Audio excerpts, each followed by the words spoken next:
국회 예산결산특별위원회 경제부처 예산안 심사에서 R&D 예산 삭감을 놓고 여야가 공방을 벌였습니다. 정부의 공매도 한시적 금지 조치에 대해서도 야당은 졸속으로 추진됐다고 맞섰습니다.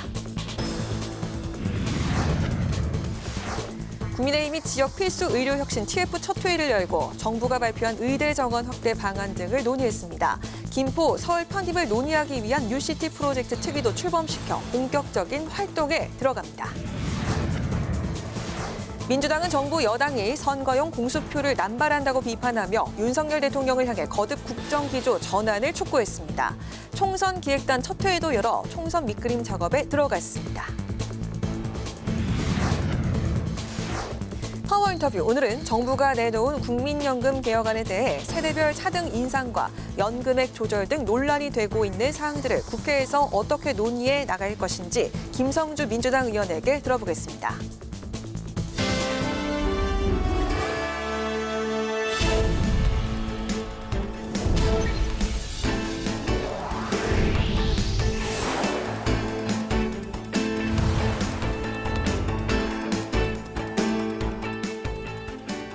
여러분 안녕하십니까? 11월 6일 월요일 국회 라이브 6 시작하겠습니다.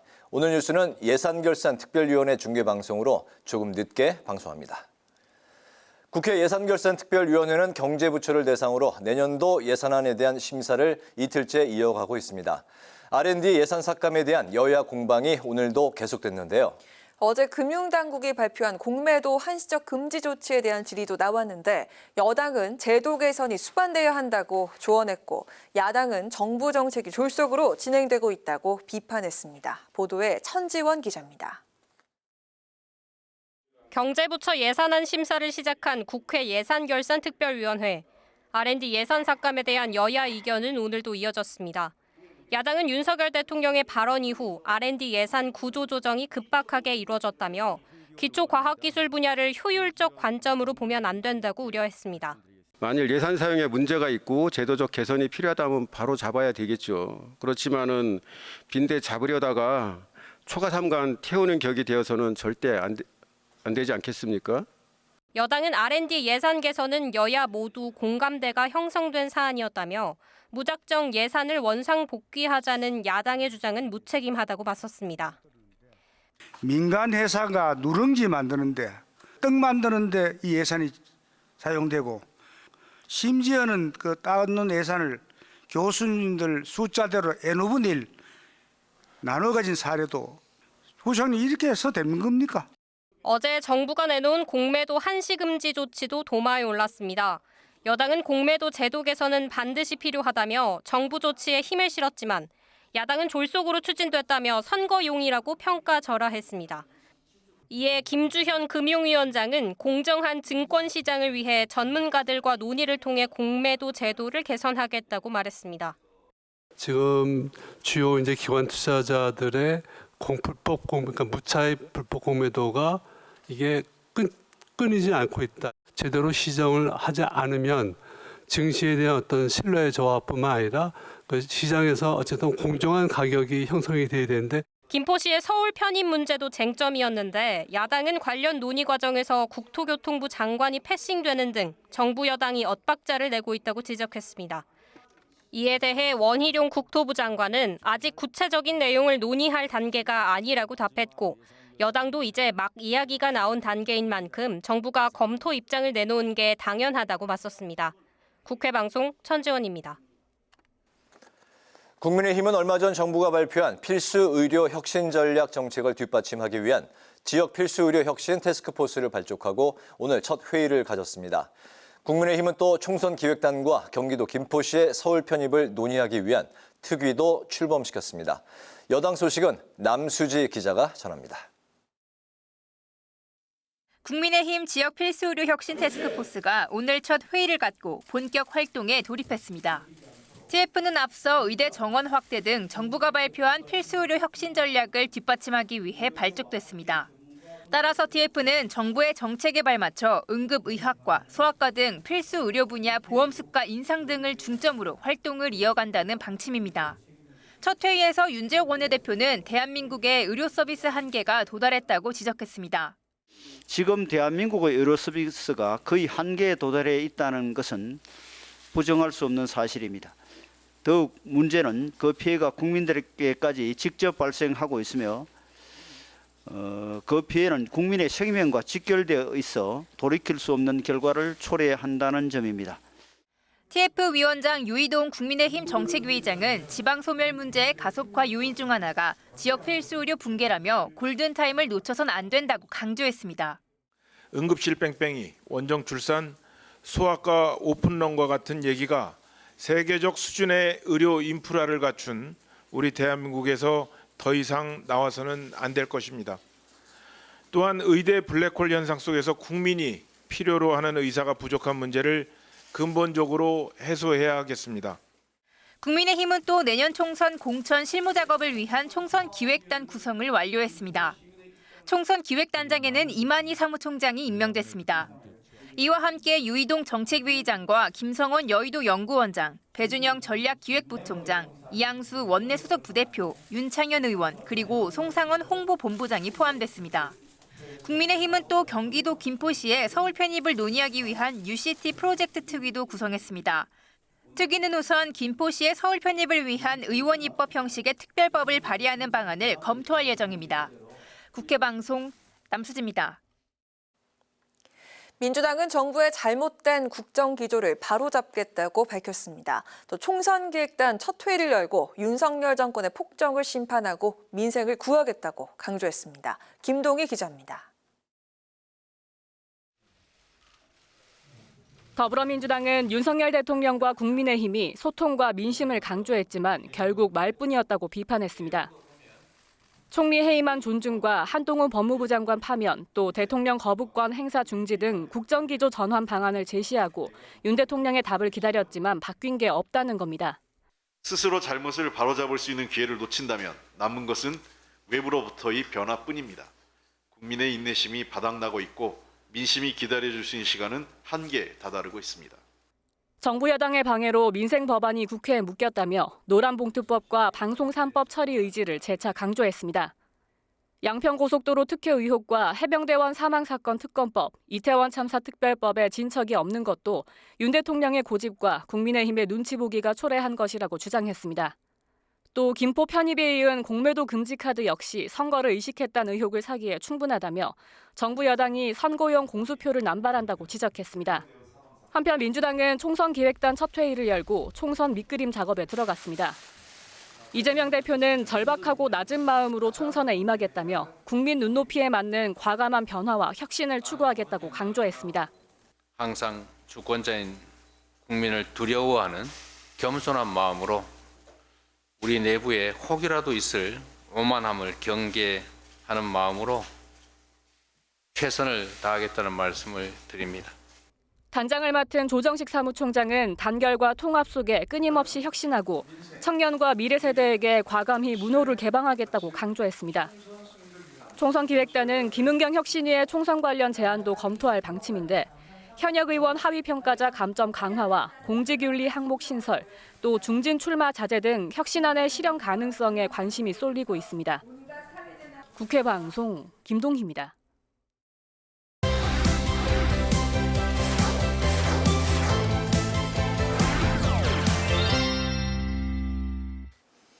네, 이슈픽에서 여야 정치권 이슈를 좀 더 자세히 짚어보겠습니다. 김지수 아나운서 나와 있습니다. 어서 오십시오. 네, 안녕하십니까. 네, 지난주 내내 국민의힘이 김포를 서울로 편입하겠다는 구상을 내놓으면서 이슈가 이제 됐었는데 네. 오늘은 비수도권까지 메가시티 논의를 확대할 수 있다 이런 메시지가 나왔네요. 네, 그렇습니다. 김포를 서울로 편입하는 문제가 연일 정치권을 뜨겁게 달구고 있는데요. 국민의힘은 김포를 서울로 편입하기 위한 특별위원회의 정식 명칭을 뉴시티 프로젝트 특별위원회로 정하고 16명의 위원 명단을 확정을 했습니다. 특위위원장은 5선의 조경태 의원이 맡았고요. 부위원장에는 경기도당 위원장인 재선의 송석준 의원이 임명이 됐는데요. 네. 김기현 대표 오늘 최고위에서 김포를 서울로 편입하는 문제는 김포시의 뜻에 따른 것이라고 거듭 강조했습니다. 또 수도권 외의 지역으로도 메가시티 논의를 확대할 수 있다는 뜻을 밝혔는데요. 국민의힘은 비수도권에서도 주민들이 뜻을 모아 메가시티를 키우겠다는 의지를 표명해 오면 검토해 나가겠다고 밝힌 겁니다. 이는 메가시티 서울 구상이 수도권 집중을 심화시키고 지역 균형 발전에 역행한다. 이런 비판이 일자 의식한 것으로 보입니다. 네, 민주당은 이에 대해서 이제 신중한 입장을 보이고 있는데 그 여론의 추이를 좀 살펴보겠다 이런 의중으로 보이죠? 그렇습니다. 민주당은 이 지하철 노선 연장 문제부터 먼저 해결을 해야 된다. 이런 입장을 밝히면서도 김포의 서울 편입에 대해서는 명확한 찬반 입장을 밝히지는 않고 있는데요. 이재명 대표 오늘 최고위원회의에서 국민의 삶이나 국가의 미래를 두고 진중하게 접근을 해야 한다. 정부 여당이 선거에 급하다고 정략적인 공수표를 남발하고 있다며 돌려서 비판을 했고요. 홍익표 원내대표 역시 지하철 5호선과 9호선 연장 문제가 우선이라는 입장을 그동안 발표해왔는데요. 이 김포의 서울 편입에 대해서 반대 여론이 우세한 여론조사 결과가 나오긴 했지만 총선을 앞두고 불리하게 작용할 수 있기 때문에 좀 더 여론의 추이를 지켜보겠다는 입장으로 분석이 되고 있습니다. 네, 김포시가 이제 지역구가 이제 2개인데 다 그 민주당 의원들이죠. 네.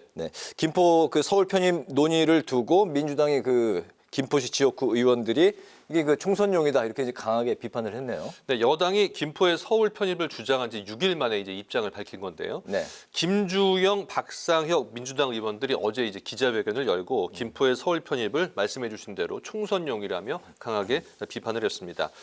김포가 서울에 편입이 되면 이 김포의 특례시 권한은 서울시 산하 1개 이 자치구 수준으로 축소가 되면서 도시 계획의 권한을 잃게 된다고 밝혔고요. 네. 또 예산이 수천억 원 줄어들고 시민이 부담할 세금은 올라가게 된다고 비판을 했습니다.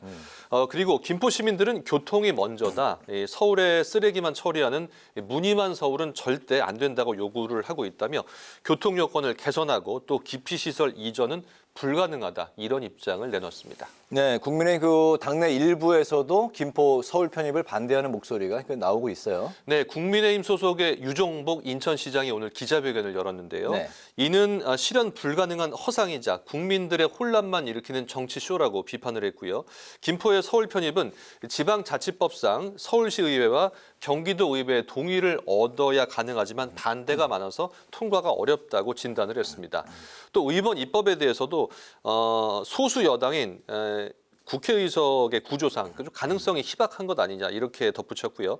또 5선의 서병수 의원도 서울은 이미 슈퍼 울트라 메가시티라며 1,000만 인구가 940만 명으로 쪼그라든 것이 문제인가. 서울을 더 메가하게 만드는 것은 대한민국 경쟁력을 갉아먹는 것이다. 이렇게 비판을 했습니다. 네, 다음 이슈로 이제 넘어가 보죠. 이게 네. 총선이 이제 5개월 정도 남았는데 여야 모두 이제 총선 준비 체제로 이제 준비를 바짝 당기고 있는 그 상황인데 민주당이 지난주에 총선 기획단을 꾸렸고 오늘 그 국민의힘이 또 총선 기획단을 발족을 했네요. 네, 국민의힘이 공천 작업을 이끌 총선 기획단 구성을 완료를 했는데요. 오늘 최고위에서 총 12명으로 꾸려진 총선 기획단 구성을 의결했습니다. 네. 원래는 지난주에 이제 총선 기획단을 발족할 예정이었지만 청년과 여성 및 수도권 인사들을 배치하기 위해서 출범을 미뤘다가 오늘 완료를 한 건데요. 당연직인 이만희 사무총장을 포함해서 서울과 수도권, 여성과 청년 위주 인사로 구성했다는 설명입니다. 앞서 조정식 사무총장을 단장으로 총선 기획단을 띄운 민주당도 오늘 첫 회의를 열었는데요. 이 자리에서 이재명 대표, 총선 승리의 밑그림을 그려줄 총선 기획단 출범을 환영한다며 총선에서 여당의 독주를 견제할 수 없는 상황이 되면 이 정부의 퇴행과 폭주가 어떻게 될지 보지 않고도 알 수 있는 상황이라고 주장을 했고요. 네. 절박하고 낮은 마음으로 겸허히 총선에 임하겠다고 밝혔습니다. 네, 정의당이 이제 오늘 이정미 대표 등 지도부가 사퇴했는데 총선을 앞두고 비대위 체제로 전환하겠다 이런 계획인 거죠? 맞습니다. 신당 추진을 위해서 비대위 체제로 전환하기로 하면서 지도부가 총사퇴를 한 건데요. 이정미 대표 오늘 당 상무집행위원회에서 총선을 앞두고 신당을 추진하는 비상대책위원회가 거침없이 나아가도록 뒷받침하자는 당의 요구를 받든 결정이라고 밝혔습니다. 앞서 정의당은 어제 전국위를 열고 선거연합정당 추진의 건을 가결했는데요. 이에 따라 민주노총 등 노동세력, 녹색당을 포함한 진보 정당 그리고 지역 정당 등 이 제3의 정치 세력과 연합을 추진하기로 했습니다. 다만 이 연대는 진보 정당으로 한정을 하고요. 이 중도 보수 계열의 정당과는 연합하지 않을 계획인 것으로 전해졌고요. 이를 위한 비대위 체제로 넘어가기 위해서 오늘 당 지도부가 총사퇴한 것입니다. 다음 전국위원회는 오는 19일, 재창당 당대회는 다음 달 3일로 예정이 돼 있습니다. 그렇군요. 그런데 정의당 당내에서도 이번 그 신당 추진과 관련해서 비판의 목소리가 나오고 있다고요? 네, 외연 확대를 주장하고 있는 당내 모임인 세 번째 권력이 이번 신당 창당에 대해서 반대 목소리를 내고 있습니다. 류호정 그리고 장혜영 의원이 이끄는 세 번째 권력 오늘 입장문을 냈는데요. 네. 이름은 선거연합정당이지만 선거가 끝난 뒤에 각 당으로 철수하는 총선용 임시정당이다. 정의당 재창당과 신당 추진은 완전히 실패했다고 지적을 했습니다. 네. 한편 오늘 최다선 의원이 박병석 전 국회의장이 총선 불출마를 선언을 했네요. 네. 그 국회 안에서 최다선 의원이고 또 21대 국회 전반기에 국회의장을 지냈었죠. 네, 박병석 전 국회의장 말씀하신 대로 6선의 국회의원 활동을 마무리하고 내년 총선에 불출마하겠다고 선언을 한 겁니다. 박 전 의원은 오늘 특별 기자회견을 열고 22대 총선에 출마하지 않겠다. 내년 5월까지 최선을 다해서 의정 활동을 할 것이라고 밝히면서 국회의원으로서의 사명감을 강조를 했는데요. 박 전 의장의 발언 직접 들어보시겠습니다. 국회의원은 국민의 대표기관으로 민주주의 최후의 보루를 하는 사명의식을 늘 가슴에 담아주십시오. 국가와 국민이 우선이며 국회의원의 모든 것이 역사에 기록된다는 두려움을 늘 간직해 주십시오. 네, 또한 이 다선 용태론에 대한 질문에는 선수가 출마의 기준이 돼선 안 된다며 선을 그었는데요. 현재까지 민주당 당내에서 이 총선 불출마 의사를 밝힌 현역 의원은 우상호 의원과 오영환 의원인데요. 현재 민주당 총선기획단에서 김은경 혁신위가 요구했던 이 다선 용퇴 권고나 동일 지역구 3선 초과 연임 금지 등의 이런 혁신안을 검토할 것으로 전해지면서 이 당내 인적 쇄신의 목소리가 커지는 것 아니냐 이런 관측들이 나오고 있는 상황입니다. 네, 오늘 이슈픽은 여기까지 듣겠습니다. 김지수 아나운서와 수고했습니다. 수고 많았습니다. 네, 고맙습니다.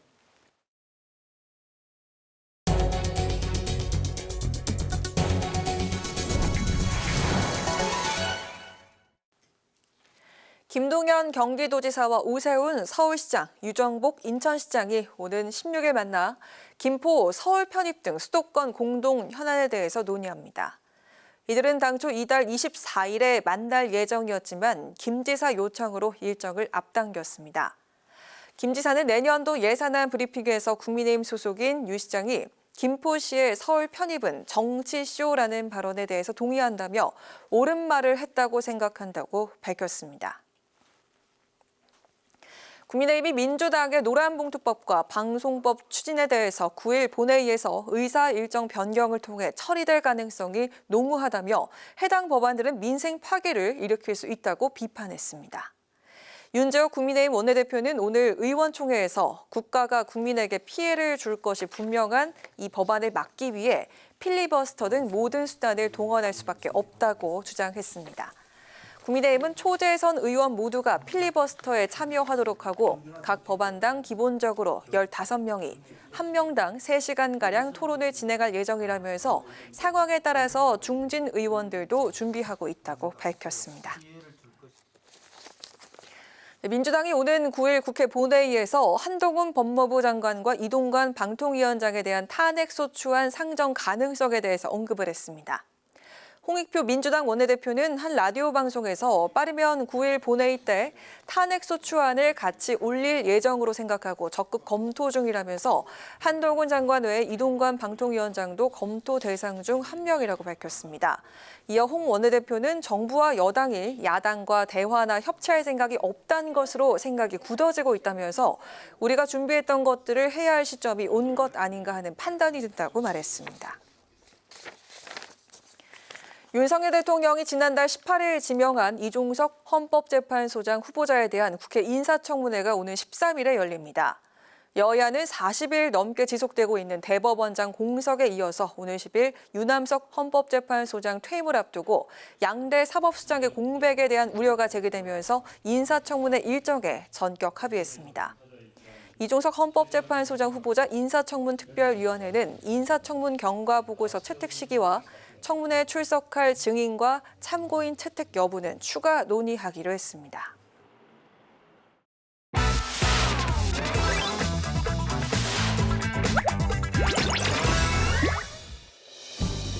11월 6일 강아랑이 전해주는 정치권의 뜨거운 말말말 강아랑의 정치랑입니다. 자, 오늘 첫 번째 주제는 김기현, 조경태, 김포 출마하랍니다.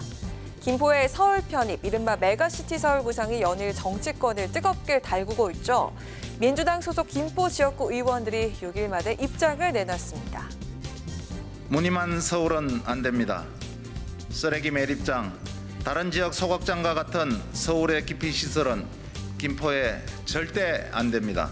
김포시가 서울로 편입된다면 혹여 서울시의 골칫거리들을 모두 김포로 옮기려는 것은 아닌지 걱정하는 목소리가 큽니다. 김포의 서울 편입 주장을 한 김기현 대표와 국민의힘 조경태 특위위원장에게 요구합니다. 허풍이 아니라면, 선거가 장난이 아니라면 김포에서 저희 두 사람과 한번 제대로 화끈하게 붙어봅시다. 민주당인 김포 지역구 의원들이 처음으로 내놓은 공식 입장은 무늬만 서울 편입은 안 된다는 거였는데요. 쓰레기 매립장 등 서울시의 골칫거리들을 김포로 옮기려는 건 아닌지 우려된다고 강조하면서도 김포시 발전을 위해서라면 모든 길은 열려 있다라고 말했습니다. 하지만 국민의힘이 던진 김포시의 서울 편입 방안에 찬성이냐 반대냐의 질문엔 명확한 입장을 내지 않았는데요. 반면 국민의힘은 이번 주 특위 출범을 시작으로 논의에 속도를 내겠다는 방침입니다. 김포 서울 편입특위 위원장을 맡은 조경태 의원은 민주당에 협조를 주문했습니다. 특위가 구성이 오늘부터 되는 거고요. 그 말을 쉽게 내뱉는다는 것은 사실은 그 지역 주민들을 얼마나 우습게 생각하면은 그런 말을 하겠습니까? 민주당에서도 이제는 우리나라가 좀 더 발전하기 위해서 행정 개편의 필요성을 좀 더 절실하게 느낄 수 있다면은 저는 이것을 정쟁화시키지 말고 국가 발전을 위해서 저는 참여하고 협조하는 것이 바람직하다 이렇게 보고 있습니다. 하지만 당 내에서도 우려의 목소리가 나오고 있는데요. 중진인 서병수 의원은 이미 슈퍼 울트라 도시인 서울을 더 거대하게 만들 뿐이라면서 김포를 서울에 편입한다 해도 교통 문제인 지옥 처리 해소될 수 있을지 의문이라면서 비판의 목소리를 높였습니다. 당내 우려 목소리에도 메가시티 논의를 전국으로 확대하겠다는 국민의힘. 이에 대해서 민주당은 김기현 대표부터 김포에 출마하라면서 맞서고 있죠. 내년 4월 총선을 염두에 두고 여야가 김포 서울 편입 방안에 대해서 여론전에 돌입한 모양새입니다. 어떤 방안이 국민들을 위해 좋은 정책이 될지 현명한 판단이 필요해 보이네요. 자, 이어서 두 번째 주제는 미스터 린튼입니다. 국민의힘 이뇨한 혁신위원장이 지난 4일 이준석 전 대표를 만나기 위해서 부산을 찾았죠. 사전 조율 없이 이 전 대표의 토크 콘서트에 참석한 건데요. 이준석 전 대표는 냉랭한 반응을 보였고 이뇨한 위원장도 행사 직후 곧바로 자리를 뜨면서 두 사람의 직접 대면은 이루어지지 않았습니다. Well, so Mr. Linton, I wasn't expecting you. By the way, Mr. Linton, am I the patient here? Am I the patient here? Are you here as a doctor? The real patient is in Seoul. 네, 용산 대통령실과 당 지도부를 혁신 대상으로 지목해온 이준석 전 대표. 인 위원장에게 진짜 환자는 서울에 있다면서 만남을 거부했습니다. 이에 대해서 이뇨한 위원장은 환자는 내가 더 잘 안다고 말하면서 이 전 대표가 마음이 많이 상해 있다고도 강조했습니다. 또 이준석 전 대표를 만나러 부산까지 갔지만 불발된 데 대해서도 언급을 했는데요. 불발된 게 아니고요. 예. 제가 내려간 걸 잘 몰랐고요. 네. 고의적인 만나지 않은 건 아닙니다. 예. 어쨌든 쓴소리를 들었고 다 쓴소리도 다 좋았는데 이제 조금 마음에 걸린 게 영어로 저한테 그렇게 얘기하는데 나는 전라도에서 다 태어난 사람인데 구태가 그럴 필요가 있었나? 조금 섭했어요. 예. 신당 창당은 이준석 전 대표에게도 또 국민의힘에도 좋지 않다고 밝힌 인 위원장. 이 전 대표를 끝까지 끌어안겠다고 강조하며 노력하겠다는 자세를 취했습니다. 이에 대해서 이준석 전 대표는 또다시 거부 의사를 밝힌 상황입니다. 이준석 전 대표와 혁신위의 신경전이 계속되는 가운데 이 전 대표가 인 위원장을 향해 말한 영어 대화에도 논란이 되고 있는데요. 비운계인 김용태 전 최고위원은 혁신위의 화해 손짓과 신당설에 대해서 이렇게 밝혔습니다. 일반 국민의 입장에서 봤을 때는 영어를 쓰는 것은 좀 부적절해 보였을 수도 있을 것 같아요. 여기에 대해서는 저는 이준석 전 대표도 비판받을 지점이 있을 거라고 생각합니다. 이준석 전 대표랑 이제 신당 창당에 대해서 이야기한 바는 없고 좀 지켜봐야 될 것 같습니다. 개인적으로 창당에 대해서 생각해 본 바가 없어가지고. 네, 인 위원장이 비운계 끌어안기에 적극적으로 나서고 있지만 이준석 전 대표의 반발이 이어지면서 실제 통합까진 유언할 거란 전망이 나오고 있습니다. 통합을 위한 혁신위의 다음 화해 손길은 어떤 모습일지 지켜봐야겠습니다. 지금까지 강아랑의 정치랑이었습니다.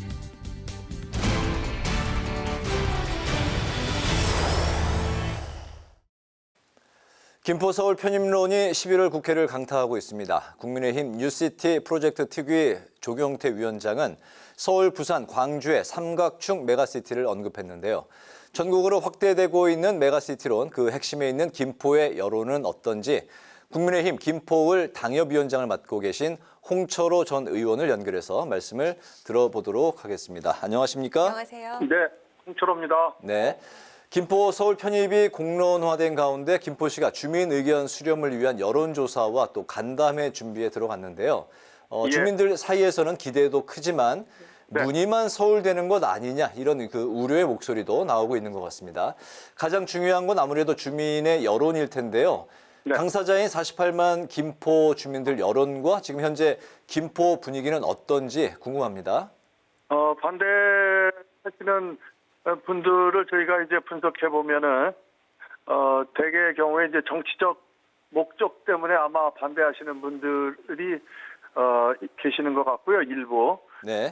그런데 거의 대다수의 우리 김포 주민들께서는 지금까지 경기도가 해결해주지 못했던 교통 문제라든지 또 2부제 수업을 할 정도로 열악한 교육 문제라든지 또 교육 정보에 대한 그 부족 또 평준화, 비평준화로 인해서 발생하는 문제라든지 하여튼 여러 가지 문제를 경기도에 있으면서 속해 있으면서 해결 못 받았는데요.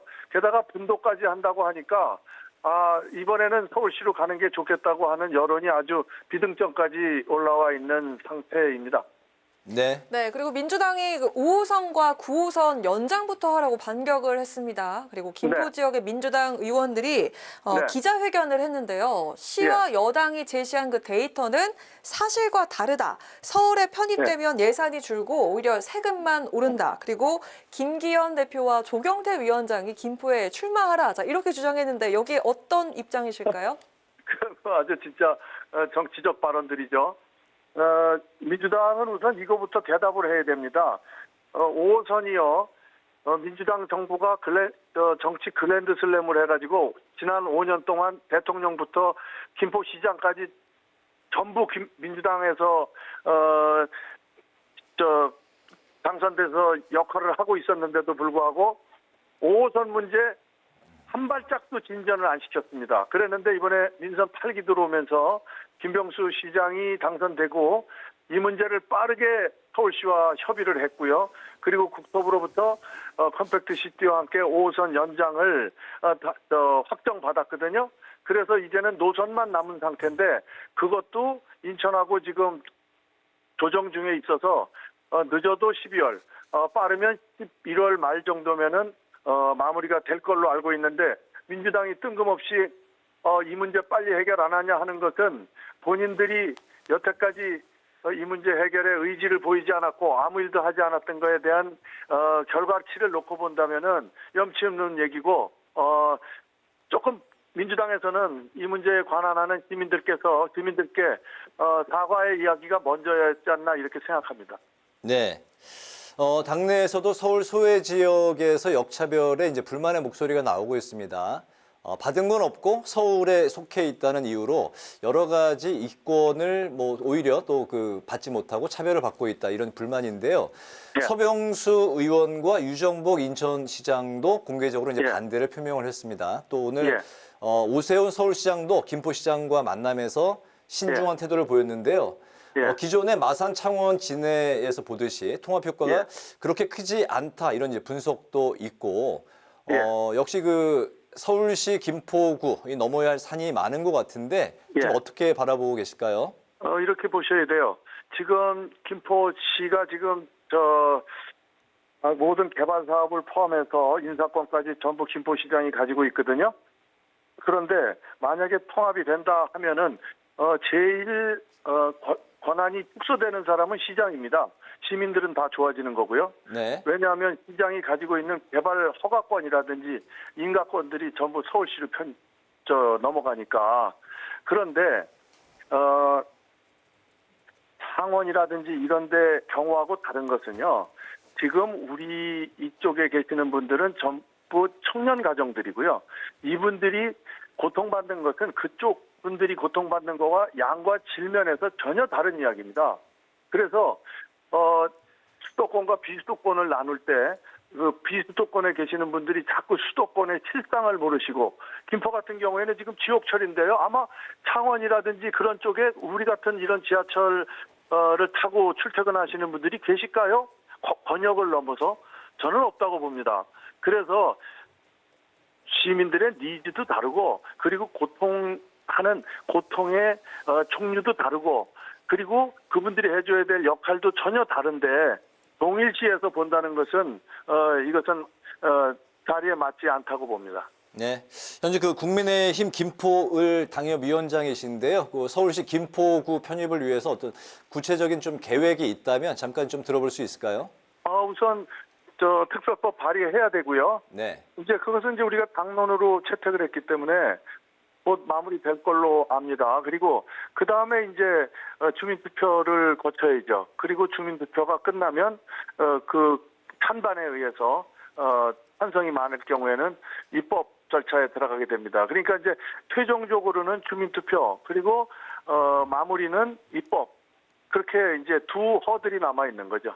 네, 오늘 말씀 여기까지 듣겠습니다. 고맙습니다. 예, 감사합니다. 네, 지금까지 홍철호 국민의힘 김포을 당협위원장과 이야기 나눠봤습니다.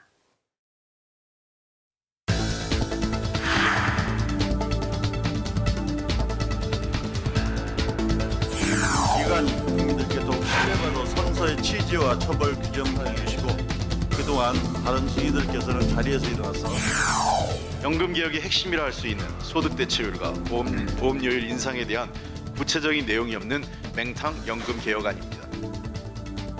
연금개혁은 결론적인 숫자만 제시하는 것으로 마무리 질 수 있는 문제가 아닙니다.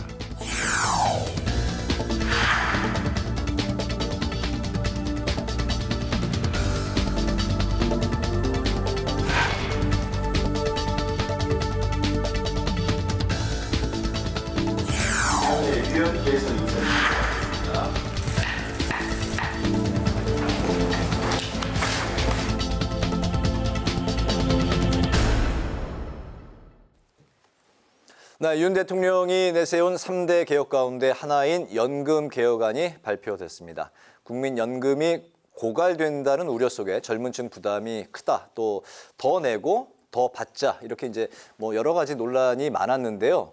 국민들의 관심이 쏠린 연금 개혁안 어떤 내용이고 또 어떻게 개선해야 할지 국회 연금개혁특위의 간사이신 김성주 더불어민주당 의원을 모시고 관련 말씀을 들어보겠습니다. 의원님 어서 오십시오. 안녕하세요. 반갑습니다. 네.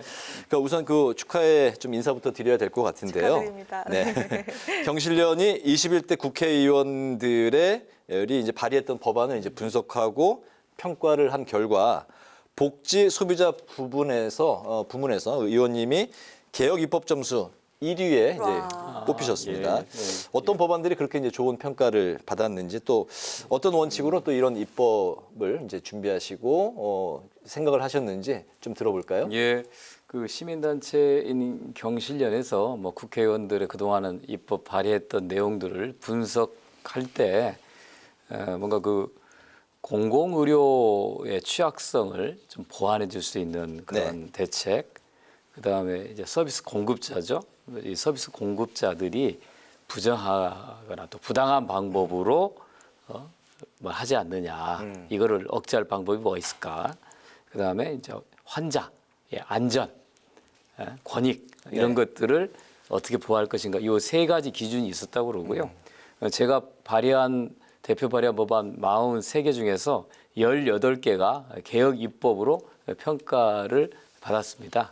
내용을 조금 소개를 좀 해드리면, 먼저 그 공공보건의료 인력 양성을 위한 국립의전원법이 있고요. 그다음에 우리나라 이제 이 의료 전달 체계가 상당히 조금 제대로 좀 정리가 안 돼 있습니다. 이걸 좀 제대로 하기 위해서 책임 의료기관을 지정하는 공공의료 법률 개정안이 또 인정을 받았고요. 최근에 논란이 되고 있는 응급실 뺑뺑이, 이걸 막기 위해서 응급의료기관이 응급 환자를 거부하려고 하면 분명한 이유를 제시하도록 하는 응급의료법 개정안 등을 인정받아서 개혁 입법으로 평가를 받게 되었습니다. 크게 좀 보면 국민연금 개혁 그리고 이제 국민 보건, 의료 뭐 이렇게 이제 좀 들리네요. 그렇습니다. 네, 그중에서 많은 분들이 궁금해하실 만한 내용, 국회 연금개혁특위 간사로서 우리 국민연금은 또 어떻게 개혁하실지 궁금한데요. 지난달 27일 정부가 국민연금 종합운영계획을 발표를 했습니다. 그런데 그 핵심적인 숫자가 빠져 있어서 많은 분들이 좀 아쉬움을 좀 남기신 것 같은데, 윤 대통령 말에 따르면 전 정부처럼 숫자만 제시를 해서는 성과를 못 얻는다. 국회 국민과 함께 답을 찾겠다. 자, 이렇게 얘기를 했는데 정부의 연금 개혁안 어떤 점수를 좀 주고 싶을까요? 숫자만 제시해서는 안 된다고 그러는데, 숫자의 제시가 연금 개혁의 출발이고 마무리는 결국은 어떤 숫자를 선택하냐에서 마무리되는 겁니다. 근데 숫자 제시를 한 번도 안 한 정부가 없습니다. 그러니까 이번에 이제 그 국민연금 종합운영개혁이라고 하는 것이 국민연금법에 5년마다 재정 계산을 해서 합당한 제도 개선 방안을 정부가 내도록 되어 있는 겁니다. 이번이 5번째인데요. 매번 할 때마다 정부는 그 숫자를 제시했습니다. 기금이 언제까지 존속될 것인가, 이 기금이 지속되려고 하면 보험료율과 소득 대체율을 어떻게 조정할 것인가에 대한 걸 반드시 안을 놓고, 그거에 따라서 전문가 토론, 이해단자들의 의견, 국회 입법이 진행되었거든요. 숫자를 내놓지 않으면 논의를 시작할 수가 없습니다. 그래서 굉장히 이번 정부가 낸 국민연금 개혁안은 대단히 무책임하다. 정부 역할을 포기한 거라고 생각하고요. 5년 전에 문재인 정부 때 그 4개의 안을 내놨을 때 그때 사지선다행이라고 하는 비난을 당시 야당인 국민의힘이 했거든요. 근데 이 제안에 대해서는 숫자를 제시하면 안 된다라고 피해버리는 것은 훨씬 더 좀 비겁한 거죠. 더구나 이번에 제시한 것은 18개의 시나리오만 있어요.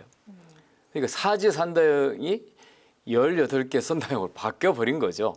더구나 이제 지난 문재인 정부 때는 사실은 연금 개혁의 핵심은 보험료율 인상안과 소득 대체율을 조합을 했습니다. 그러니까 보험료 인상을 3% 했을 때 소득 대체율을 45%로 할 거냐, 아니 보험료 인상 5%에 50% 소득 대체율을 갈 거라고 하는 두 가지 안을 명료하게 제시를 했거든요. 그리고 그 제시한 게 끝난 게 아니라 노사 이해 당사자에 있는 경사노위에서 논의해서 결정하도록 하는 사회적 합의 방식을 추구했던 거죠. 그런데 지금 정부는 18개 시나리오만 제시하고 그냥 국회에다가 공을 넘겨버린 것이죠. 그 문정부 때도 4가지 안이 제안이 됐었는데 결국 이렇게 개혁이 이루어지지 않았던 것. 그 이유가 궁금한데 왜 이렇게 개혁이 어려운 걸까요? 원래 연금 개혁은 어렵습니다. 어렵죠. 왜냐하면 누군가는 내고 받아야 되는데 적게 내고 많이 받고 싶잖아요. 그렇죠. 당시에 문재인 정부 때도 경사노위에서 노사가 오랜 기간 그래서 치열한 토론을 했고 노동조합 측에서 처음으로 보험료 3% 인상안을 동의를 했어요. 네. 그전에는 보험료 인상 절대 안 된다 그랬는데 근데 문제는 이제 경영자 단체인 경총에서 보험료 인상안을 받아들이지 않은 것입니다. 그러니까 문재인 정부의 잘못이 있었거나 다른 문제가 있었던 것이 아니라 이 보험료의 또 하나 부담의 주체인 기업 측에서 이걸 내는 것을 부담스러워했기 때문에 합의가 안 된 거죠. 네. 그래서 이제 이번에는 조금 더 나은 방식으로 진전해서 사회적인 합의를 이뤄야 되는데 정부가 아예 안을 내놓지 않음으로 인해서 논의에 상당히 어려움을 초래하고 있는 게 사실입니다. 네, 말씀하신 대로 조금 내고 이제 많이 받으면 가장 좋을 텐데 이상적일 텐데 현실이 말씀하신 대로 이제 불가능해 보이는 측면이 있습니다. 국민들이 이제 가장 궁금한 게 그래서 이제 얼마를 내고 얼마를 내가 이제 받을 수 있느냐일 텐데 보험료율 인상부터 이제 살펴보면 세대별과 이제 차등으로 이제 올리고 인상하는 게 이제 좀 이게 논란이 되고 있는데 그 5% 인상이라면 40, 50대는 5년 안에 또 30, 40대는 10년에 걸쳐서 천천히 올리겠다. 뭐 그 젊은 층이 안고 있는 장년층에 대한 그 부담을 줄이는 효과는 있겠지만 또 노년층, 장년층에게는 적지 않은 또 불만의 목소리가 나올 수 있을 것 같습니다. 어떻습니까? 그 국민연금과 건강보험을 사회보험이라고 얘기합니다. 네. 국가가 책임지고 운영하는 사회보험입니다. 민간보험하고는 달라요. 이 원리는 모든 국민이 가입자가 돼야 돼요. 네. 소득이 있으면 보험료를 반드시 내게 되어 있습니다. 네. 근데 소득이 많은 사람은 더 많이 내는 거고 적은 사람은 적게 내고 혜택은 똑같이 받는 거예요. 네. 이게 사회 연대 원리에 의해서 성립하는 게 바로 국민연금과 건강보험인데 세대 간 보험료를 차등을 주게 되면 그 연대가 깨지는 겁니다. 그 사회보험 자체가 성립할 수 없는 거예요. 그럴 것 같으면 민간보험 체제로 가야 되는 거죠. 그래서 이거는 아마 젊은 층들의 불만을 대변해서 이런 아이디어를 낸 것 같은데 네. 정부가 이런 주장을 해서는 절대로 안 되는 거죠. 오히려 그렇게 주장하면 젊은 층들이 느끼는 불만을 완화시켜 줄 수 있는 젊은 층들에 대한 보험료 부담 경감책 같은 거를 국가가 다른 재정적 방식으로 제시를 해야지 조금 내라, 천천히 내라 이렇게 하게 되면 이 연대가 깨져버리는 거예요. 네. 더구나 이제 국민연금은 계층 간 세대 간 연대에 의해서 성립해서 지금 근로 세대가 은퇴 세대를 부양하고 또 미래 세대가 또 그 다음 세대를 부양하는 이런 구조로 되어 있는데 이런 식으로 보험료 차등하는 제시해버리면 그 연대가 깨져버리는 거죠. 각자 도생이 되는 것이죠. 연대가 깨지지 않고 가야 되는 게 핵심이군요. 그렇습니다. 예, 예. 네. 그럼 나중에는 그 얼마를 받느냐, 이 소득 대체율에 관해서는 정부 개혁안은 자동 안정화 장치와 DC형 전환을 제안을 하고 있는데 이거 쉽게 풀어 말하면 지금처럼 받을 금액을 정해놓는 게 아니라 그때그때 그 상황에 따라서 연금액이 자동으로 조절이 되는 그런 시스템을 말하는 것 같은데 자 이렇게 하면은 지금 연금 고갈 걱정이 좀 큰데 좀 많이 줄을 것 같고요. 낸 만큼 받으니까 또 되게 합리적으로 좀 들리는 것 같은데 예, 이건 어떻습니까? 그렇습니다. 그 이제 연금은 현재 우리나라 국민연금은 내가 소득의 몇 %를 보험료로 내고 네. 그다음에 내가 받을 금액이 정해져 있습니다. 예를 들면 소득 대출 40%라고 해서 내 평균 생애 소득의 뭐 40% 또는 내가 은퇴 전 소득의 40% 이런 식으로 정해져 있어서 내가 아무리 오래 살더라도 연금을 안 줄 수가 없죠. 네. 죽을 때까지 주는 거예요. 그래서 이제 사회보장 성격이 있는 건데 네.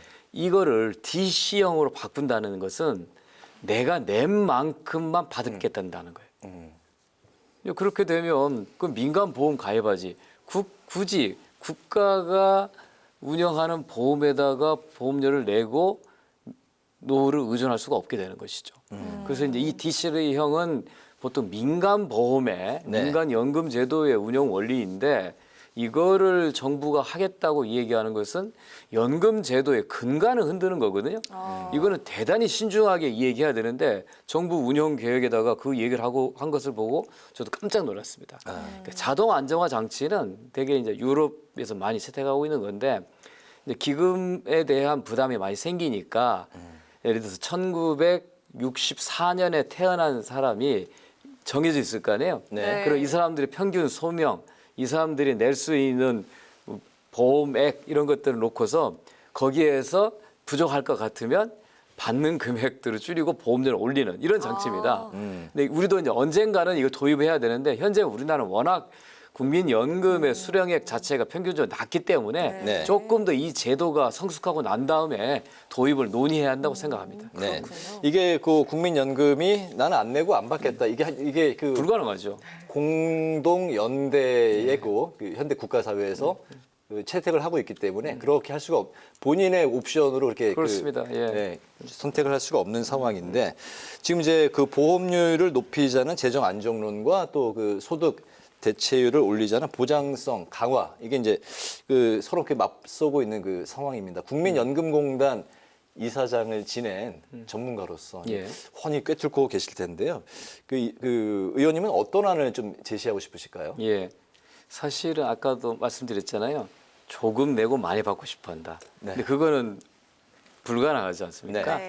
적정하게 내고 적정하게 받는 게 원칙입니다. 이제 그러려면 어느 정도를 내야 지속 가능할 건가? 또 어느 정도를 내가 연금을 받아야지 노후 생활이 가능할 건가? 이걸 따지는 게 중요하거든요. 그래서 항상 연금 개혁에 있어서는 적정 노후 소득 보장과 적정 보험료율이라고 하는 이 어려운 함수를 푸는 게 굉장히 어려운 과제입니다. 그래서 저는 우리나라는 노후 빈곤 수준이 심각하거든요. 그래서 이 빈곤 수준을 개선하기 위해서는 더 많이 받게 해야 되는데 더 많이 받게 되면 기금이 언젠가 소진될 수밖에 없는 거죠. 그래서 자꾸 보험료 부담 수준들을 조금씩 올려가면서 보장 수준도 높여야 되는 어려운 두 마리 토끼를 잡아야 되는 게 사실 연금 개혁의 과제입니다. 이게 과연 가능하냐고 이 얘기하는데 가장 최근에 선진국 중에서 연금 개혁에 성공한 나라가 캐나다인데요.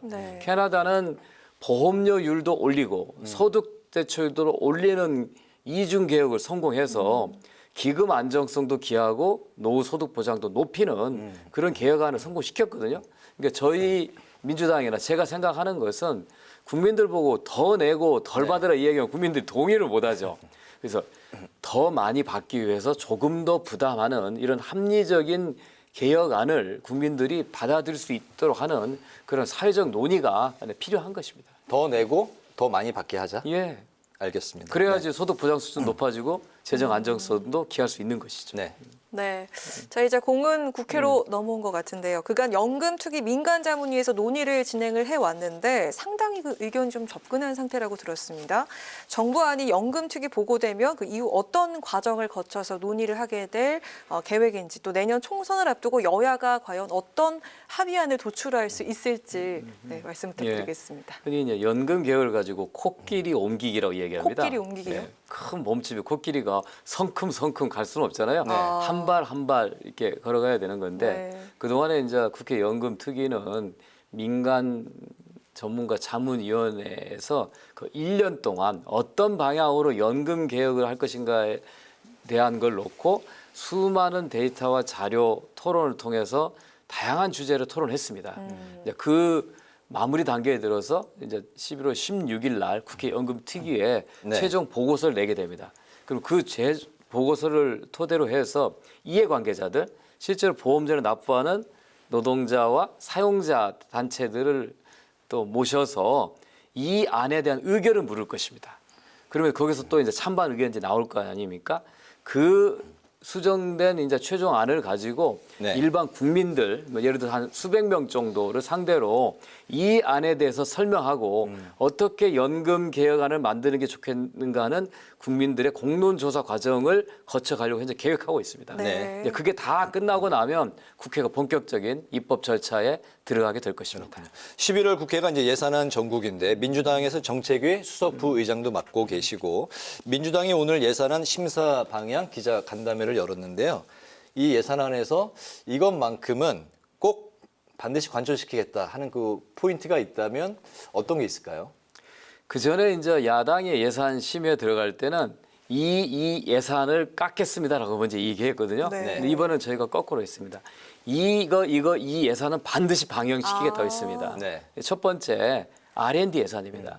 아무리 어려울 때도 미래를 위한 기술 개발, 과학 투자는 계속돼야 된다. R&D 예산은 우리가 1번으로 복원하겠다는 거고요. 또 하나가 지역 화폐입니다. 이게 경제라고 하는 게 서울은 수도권은 잘 가지만 지역은 굉장히 침체되어 있거든요. 이 지역의 순환 경제를 만들려면 지역 화폐 예산을 반드시 방해합니다. 세 번째가 새만금입니다. 네. 이게 현재 우리가 아리백 중심의 재생에너지를 가고 있는데 우리나라에서 할 수 있는 것이 새만금입니다. 그동안에 이제 쭉 그걸 해왔는데 갑자기 새만금 예산을 6천억을 5천억을 삭감, 그리고 1,000억은 좀 남겼습니다.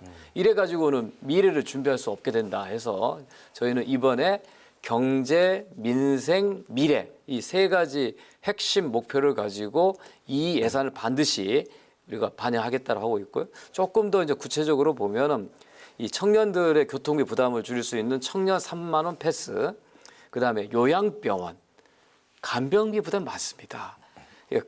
이 보험이 적용되고 있기 때문에 실제 부담은 적습니다만 간병비는 수백만 원씩 들어가거든요. 네. 자식들 굉장히 부담스럽습니다. 이거를 건강보험에 급여화하는 거를 저희가 이번에 제안을 하고 예산을 반영하려고 하고요.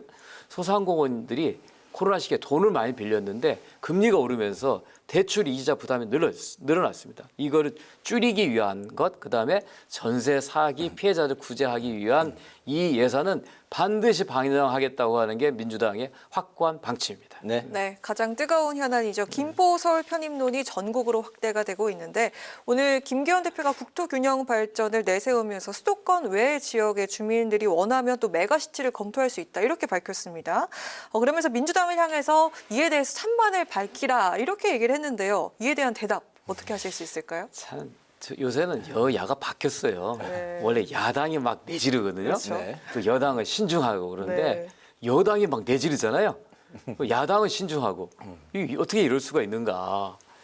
그러니까 이제 이 제안이 김포 서울 편입 제안이 상당히 뭐 놀라운 제안이긴 하죠. 네. 그러나 이게 실제 실현 가능한가? 그러면 다른 지역은 어떻게 할 건가? 이걸 고민하고 던졌어야 되는데 네. 그냥 김포에 가서 그냥 던진 거잖아요. 이걸 다분히 총선 전략이죠. 저는 국정을 책임지는 여당은 그래서는 안 된다고 봅니다. 그래서 지금 현재 야당은 찬반 논쟁을 벌일 게 아니라 왜 김포만이냐. 그러면 수도권 전체의 교통체계는 어떻게 만들 거냐. 김포 시민들의 불만은 지옥철 골드라인 아닙니까? 그럼 골드라인 문제를 어떻게 할 것인가? 뭐 지하철 연장 계획에 대해서 이 얘기를 했어야죠.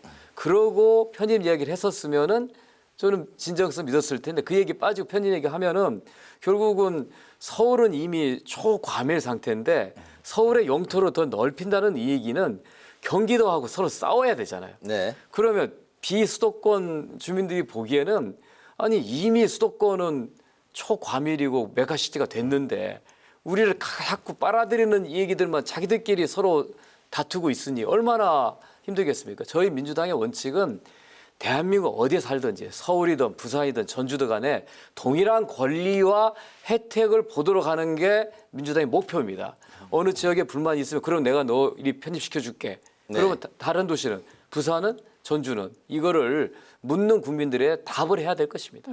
알겠습니다. 제가 그 얼마 전에 개인적으로 그 전주를 다녀왔거든요. 그러셨습니까? 군 생활도 전주에서 했었고 한 30년 만에 다시 갔다 와서 여러 가지 소회가 비빔밥 있습니다. 드셨나요? 비빔밥 먹었습니다.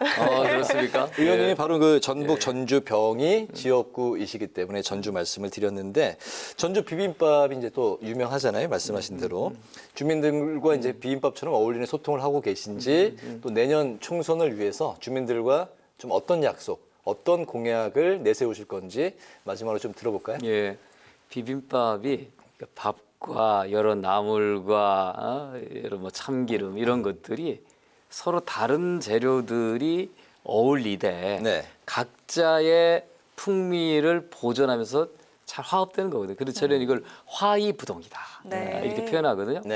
전주 사람들의 심성이 딱 그렇습니다. 서로 다르다고 그런 거 인정하고 잘 화합하고 통합하는 도시. 그래서 상대적으로 평화롭고 갈등이 적은데요. 대신 이제 이 전주 분들이 갖고 있는 불만은 우리가 수도권에 비해서 다른 도시에 비해서는 발전 속도가 더디지 않느냐, 정체돼 있지 않느냐, 낙후돼 있지 않느냐는 불만을 많이 갖고 있습니다. 그래서 저는 제가 전라북도 혁신도시가 이제 전주 완주에 있는데요. 거기에 국민연금을 이전시키는 공약을 제시하고 실제로 이전시켰고 제가 국민연금 이사장으로 지역에 잘 뿌리 내리는 그런 역할을 한 것처럼 네. 전주가 새로운 산업의 비전을 가지고 나아갈 수 있도록 하는 그런 역할들을 해왔고요. 내년 총선을 앞두고는 그걸 좀 한 단계 좀 끌어올릴 수 있는 그런 새로운 비전을 좀 제시하고 하려고 하고요. 그동안에는 제가 각 동마다 돌아다니면서 주민 간담회를 계속 해왔고 네. 저는 자가용 승용차가 없습니다. 대신 전주에서는 택시를 타고 돌아다닙니다. 그리고 가까운 거리는 자전거 타고 다닙니다.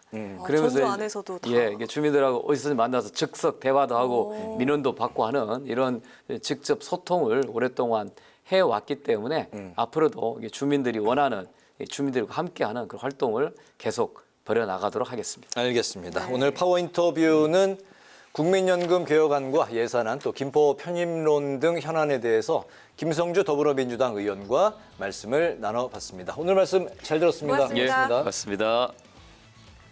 오늘 국회 라이브 6 여기까지입니다. 시청해주신 여러분 고맙습니다.